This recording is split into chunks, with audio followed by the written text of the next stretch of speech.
Incidentally, it's not a bad thing if your bait is rolling in naturally with the movement of the water when sea fishing.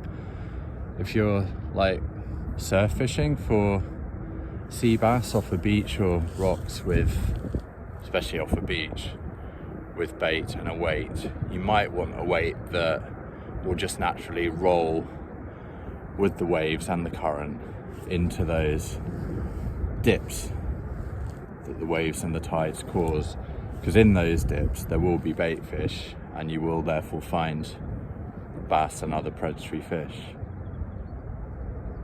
On a tidal river like this, I don't know if it works the same way. It may. So I suppose as the tide comes in and currents take effect and the flow of the river, the weights and your bait may just hit up against the bank of the river. So what we've got here is a bank that runs at about 45 degrees all the way to the middle of the river, and then there's probably like a deeper bit where the stream always runs essentially, even at very low tide. So probably what has happened, looking at where my line is, the weight and the bait have come in from the middle of the river and drifted a little bit further in and just settled in, nestled into the bank a bit.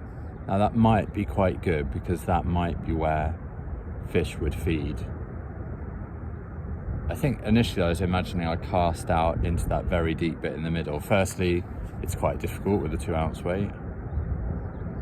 Might be able to do it with a 6 ounce, but there is wind and it's sort of making it drift in the air and come round from there to sort of here more.